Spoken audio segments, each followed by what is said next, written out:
بسم اللہ الرحمن الرحیم نحمدہ ونصلی علی رسولہ اما بعد۔ نبی کریم صلی اللہ علیہ وسلم نے سب سے پہلے جس عظیم اور پاک باز خاتون سے نکاح فرمایا وہ حضرت خدیجہ الکبریٰ رضی اللہ تعالی عنہا تھی۔ حضرت خدیجہ الکبریٰ رضی اللہ تعالی عنہا کی ولادت مبارک 15 قبل عام الفیل میں ہوئی۔ آپ کا تعلق اسد قریش قبیلے سے تھا۔ آپ کے والد کا نام خویلد بن اسد اور والدہ کا نام فاطمہ تھا، اور حضرت خدیجہ کی کنیت ام ہند ہے، جبکہ حضرت خدیجہ رضی اللہ تعالی عنہا کا لقب مبارک طاہرہ ہے۔ حضرت خدیجہ رضی اللہ تعالیٰ عنہ کی پہلی شادی ابو حالہ تمیمی سے ہوئی، اور ان سے ان کا ایک بیٹا ہند بن اوہالہ پیدا ہوا اور ایک بیٹی زینب بنت اوہالہ پیدا ہوئی۔ یہ دونوں بہن بھائی حضرت خدیجہ الکبریٰ رضی اللہ تعالی عنہ کے بطن سے تھے۔ حضرت خدیجہ الکبریٰ رضی اللہ تعالی عنہ کا نکاح نبی کریم صلی اللہ علیہ وسلم سے ہوا تو ہند کی پرورش بھی نبی کریم صلی اللہ علیہ وسلم نے ہی فرمائی۔ اس لیے ہند بڑے فخر سے کہا کرتا تھا کہ میں پورے عرب میں سے ماں باپ بہن بھائی کی وجہ سے بڑا ہوں۔ میرے باپ رسول اللہ صلی اللہ علیہ وسلم ہیں جو نبی آخر الزمان ہیں، میرا بھائی قاسم ہے، میری بہن فاطمہ ہے جو خاتون جنت ہے۔ ہند کا انتقال طاعون کی وجہ سے ہوا۔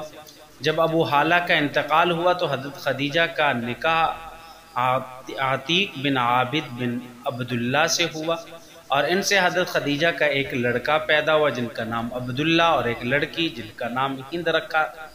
حضرت خدیجہ الکبریٰ رضی اللہ تعالی عنہا مکہ میں ایک نیک اور مالدار خاتون کے طور پر مشہور تھی۔ اکثر لوگ آپ کا سامان تجارت لے کر جایا کرتے تھے۔ حضرت خدیجہ کسی ایماندار اور نیک شخص کی متلاشی تھی جو ان کا سامان تجارت لے جائے اور ایمانداری سے منافع ادا کرے۔ یہ اعلان نبوت سے پہلے کا دور تھا۔ مکہ میں ہر طرف نبی کریم صلی اللہ علیہ وسلم کی امانت، دیانت اور سچائی کے ڈنکے بج رہے تھے۔ ہر شخص کی زبان پر نبی کریم صلی اللہ علیہ وسلم کی تعریف تھی۔ حضرت خدیجہ کو بھی نبی کریم صلی اللہ علیہ وسلم کے ان اوصاف مبارک کی خبر ہوئی تو حضرت خدیجہ الکبریٰ رضی اللہ تعالی عنہا نے کسی کو نبی کریم صلی اللہ علیہ وسلم کے پاس یہ پیغام دے کر بھیجا، اگر وہ پسند فرمائیں تو میرا مال تجارت لے جائیں، اور منافع میں سے جو نبی کریم صلی اللہ علیہ وسلم پسند فرمائیں وہ انہیں ملے گا۔ نبی کریم صلی اللہ علیہ وسلم نے حضرت ابو طالب کے مشورے سے حضرت خدیجہ کی اس پیشکش کو قبول فرمایا اور حضرت خدیجہ کا سامان تجارت لے کر چل پڑے۔ اس سفر میں نبی کریم صلی اللہ علیہ وسلم کے ساتھ حضرت خدیجہ الکبریٰ رضی اللہ تعالی عنہا کا ایک غلام میسرہ اور ایک دوسرا شخص خزیمہ یہ بھی شامل تھے۔ جب نبی کریم صلی اللہ علیہ وسلم اپنے قافلے کے ساتھ بصرہ پہنچے تو ایک ایسے درخت کے نیچے قیام فرمایا جو بوڑھا ہو چکا تھا، پھل دینے کی عمر سے گزر چکا تھا، اس کی ٹہنیاں اور پتے بھی سوکھ چکے تھے۔ اس درخت کے قریب ہی ایک عیسائی راہب رہتا تھا۔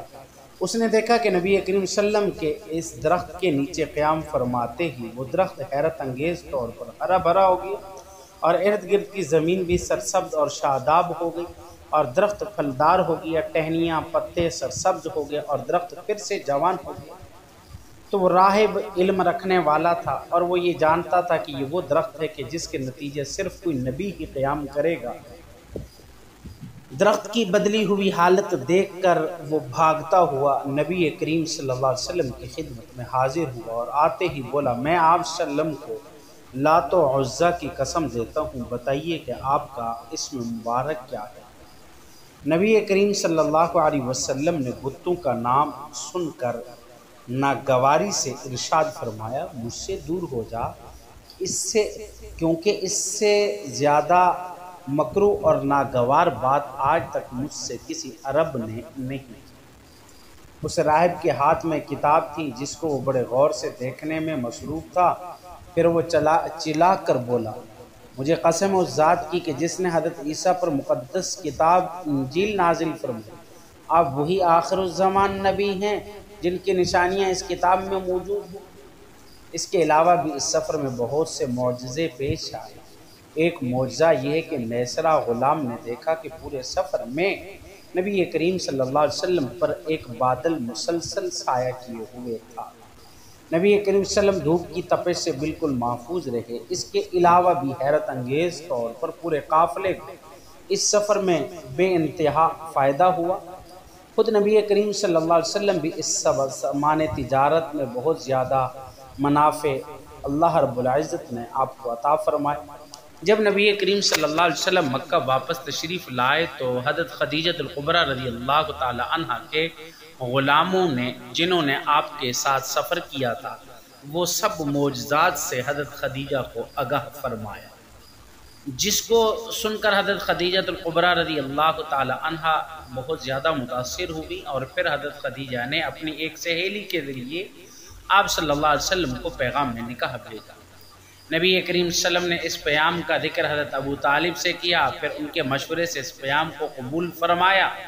حضور اکرم صلی اللہ علیہ وسلم کے ہمراہ حضرت ابو طالب، حضرت حمزہ اور آپ کے دیگر چچا اور حضرت ابو بکر اور شہر کے معززین حضرت خدیجہ الکبریٰ رضی اللہ تعالی عنہا کے گھر تشریف لے گئے۔ اس وقت حضور اکرم صلی اللہ علیہ وسلم کی عمر مبارک 25 سال تھی اور حضرت خدیجہ الکبریٰ رضی اللہ تعالی عنہا کی عمر 40 سال تھی۔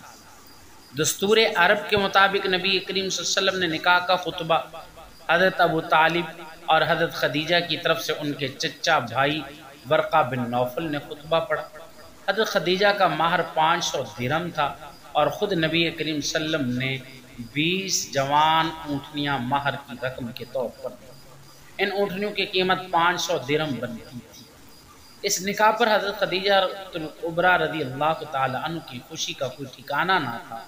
آپ نے اسی خوشی میں اپنی تمام باندیوں کو حکم دیا کہ وہ دف بجا کر گائیں۔ اس نکاح سے حضرت خدیجہ الکبریٰ رضی اللہ تعالی اس نکاح سے پہلے حضرت خدیجہ الکبریٰ رضی اللہ تعالی عنہا نے ایک خواب دیکھا کہ ان کے گھر میں آسمان سے سورج اتر آیا ہے، اس کی روشنی سے پورا گھر منور ہو رہا تھا اور اس کے ساتھ پورے مکہ کے گھرانوں میں بھی اس سورج کی روشنی جگمگا رہی تھی۔ حضرت خدیجہ الکبریٰ رضی اللہ تعالی عنہا نے اپنا یہ خواب اپنے چچا زاد ورقہ بن نوفل کو بتایا تو انہوں نے اس کی تعبیر بتاتے ہوئے کہا کہ تمہاری شادی نبی آخر الزمان صلی اللہ علیہ وسلم سے ہوگی۔ حضرت خدیجہ کو یہ فضیلت حاصل ہے کہ آپ عورتوں میں سب سے پہلے حضور اکرم صلی اللہ علیہ وسلم پر ایمان لائیں اور آپ کی رسالت کی تصدیق بھی سب سے پہلے فرمائی۔ حضرت خدیجہ الکبریٰ رضی اللہ تعالی عنہا نے نبی کریم صلی اللہ علیہ وسلم کو تبلیغ اسلام اور دوسرے کاموں کے لیے اپنا تمام مال و دولت پیش کر دیا۔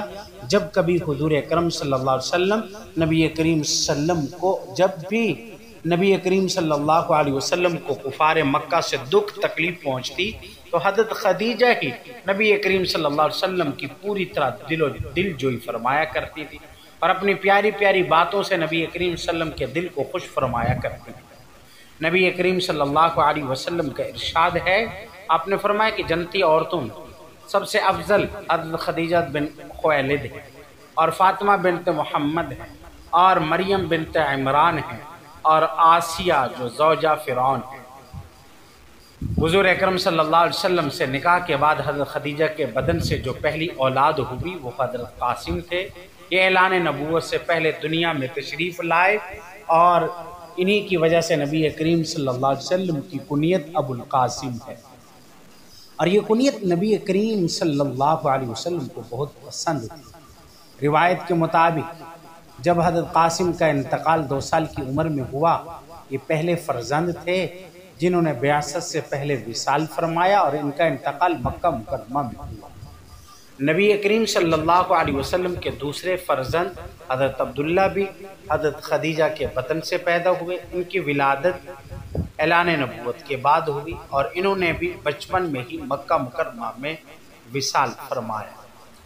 نبی کریم صلی اللہ علیہ وسلم کی 4 صاحبزادیاں حضرت زینب، حضرت رقیہ، حضرت ام کلثوم اور آپ کی سب سے پیاری اور لاڈلی بیٹی حضرت فاطمہ الزہرا رضی اللہ تعالی عنہا۔ یہ تمام حضرت خدیجہ کے بدن سے پیدا ہوئے۔ حضرت خدیجہ کی فضیلت کا اندازہ آپ اس واقعہ سے لگائیں۔ ایک مرتبہ حضرت عائشہ صدیقہ نے نبی کریم صلی اللہ علیہ وسلم سے عرض کیا کہ بلا شبہ اللہ تعالیٰ نے آپ کو خدیجہ سے بہتر زوجہ عطا فرمائی ہے، یعنی حضرت عائشہ نے اپنی طرف اشارہ کرتے ہوئے فرمایا۔ اس پر آپ نے فرمایا کہ نہیں، اللہ کی قسم ہرگز نہیں، اللہ تعالیٰ نے حضرت خدیجہ سے بہتر زوجہ مجھے عطا نہیں فرمائی، کیونکہ خدیجہ مجھ پر اس وقت ایمان لائیں جب سب لوگ مجھے جھٹلاتے تھے، اور انہوں نے اس وقت اپنے مال سے میری مدد کی جب لوگوں نے مجھے محروم کر رکھا تھا۔ اور یہ فضیلت بھی صرف حضرت خدیجہ کو حاصل ہے کہ جب تک آپ زندہ رہیں ان کی موجودگی میں نبی کریم صلی اللہ علیہ وسلم نے کسی اور سے نکاح نہیں کیا۔ حضرت خدیجہ کا انتقال 11 رمضان ہجرت سے 3 برس پہلے ہوا، اور ایک روایت کے مطابق ہجرت سے 5 سال پہلے حضرت خدیجہ کا انتقال 65 سال کی عمر میں ہوا ہے۔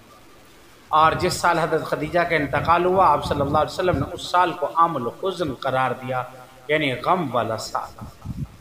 حضرت خدیجہ الکبریٰ رضی اللہ تعالی عنہ یہ حضور اکرم صلی اللہ علیہ وسلم کی سب سے پہلی بیوی تھی، اور پھر آپ صلی اللہ علیہ وسلم نے باقی تمام نکاح حضرت خدیجہ الکبریٰ رضی اللہ تعالی عنہ کی وفات کے بعد کیے ہیں۔ اللہ رب العزت ہمیں سمجھنے کی توفیق عطا فرمائے۔ وآخر دعوانا الحمدللہ